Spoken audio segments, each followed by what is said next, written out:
6 easy budget cuts helped this 29-year-old woman go from bankrupt and in debt to the owner of a profitable business. Domestic abuse affects more than 12 million Americans each year, and while the impacts are frequently mostly emotional, domestic abuse also has a financial impact. Vee Weir is one of these unfortunate victims, but her story has a good ending.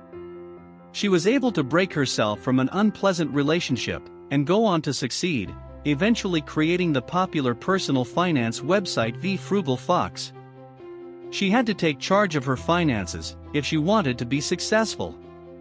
Finding the guts to make a change is a difficult task. Weir's life looked very different 5 years ago than it does now. Her marriage appeared to be perfect on the surface. She and her, now ex-husband, lived in a lovely seaside house in Wilmington, North Carolina, where she worked in marketing and he worked as a detention officer for the local sheriff's office. However, if you looked closer, you'd see a weary lady fighting to endure physical, mental, and financial violence.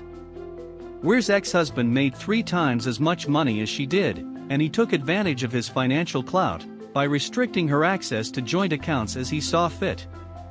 Weir didn't have her aha moment until she ran out of money and couldn't afford the antidepressants she required to function. She felt something had to happen, and she got the courage to leave the poisonous relationship after discovering her abuser was also cheating on her. She decided to start something new. Weir's financial situation was severely impacted by her decision to leave her abusive marriage.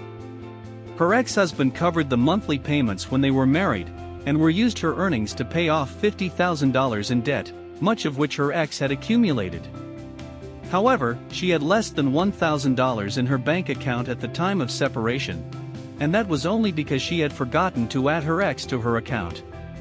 She acquired a storage facility for her stuff, and moved back into her old childhood bedroom, where she resided for a few months, feeling broke and devastated. She moved into a reduced rent room, where her relative was the landlord, after she was a little more financially secure. "I wouldn't have been able to live if it hadn't been for my big support network," she adds. She led a fiscally sensible lifestyle while newly alone and going through a divorce. She maintained the minimal budget cuts she had begun before divorcing her ex. But now that she wasn't working with a partner who had opposing financial interests, she was able to completely commit to the process. Her first budget reduction was to cut the cord of the cable TV connection, that is. Cable is quite expensive, she says, and if more subscription applications become accessible, entertainment as a whole may soon become a money trap.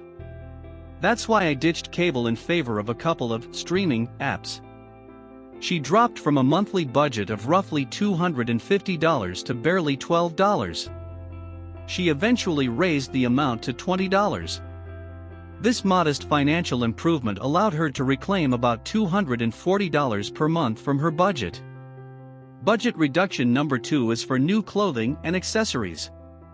She also saved money by avoiding the expense of purchasing new apparel and accessories. "I stopped buying clothes or bought second-hand apparel outside of uniforms and work gear," she explains. This shift made a significant difference in her financial bottom line, as the average American family spends roughly $134 per month on apparel. It's also worth noting that many shopping visits are used as a coping method to mask negative feelings. Third budget cut: going anywhere. Weir eventually moved to Colorado with her new husband, Joe, where she currently resides. While the pair enjoys all of the natural beauty that their area has to offer, they used to spend a lot of time at home in order to conserve money. "If we went somewhere, it was no more than 5 hours away. And we always made it home," Weir says. She doesn't believe you can't take a vacation while paying off your debts.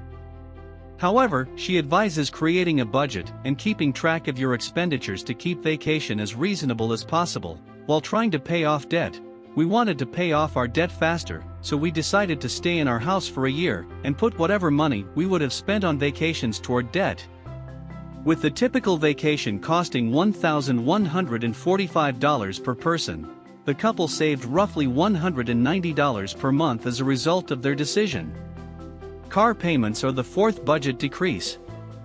Most American homes require the usage of a vehicle. When we started working to save money and pay off debt, her own vehicle, a 2004 Saturn Ion, was in bad shape.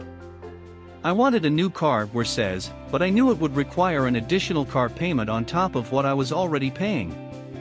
As a result, she decided to maintain driving the car for as long as she could, in order to keep her monthly expenditures as low as possible.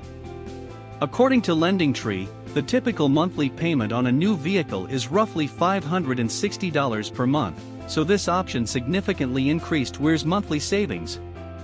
Eating out is the fifth budget cut. It can be costly to eat out.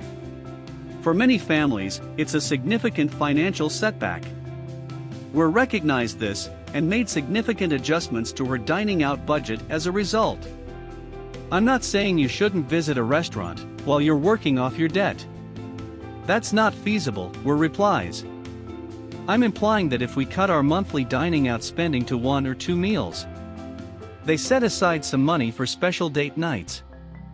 Meanwhile, the money they would have spent on restaurants, which is about $465 per month based on the average household budget, went toward debt repayment instead of eating. Budget cut number 6. Reducing premiums that aren't absolutely essential. Certain bills, such as auto insurance and cell phone service, must be paid on a monthly basis.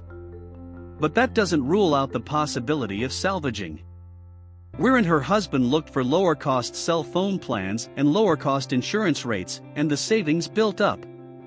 You may believe that these things have no bearing on your budget, Weir argues, but they do. You can save $100 each month by having a $200 cell phone payment. You may save another $300 per year by lowering a $75 monthly auto insurance payment to $50. These expenses aren't enjoyable to pay, but you require these services. You might as well attempt to get the best deal on them, she advises. Now what she did with her money and how she made the most of it. Budget cuts aren't always enjoyable, but Weir's sacrifices were well worth it.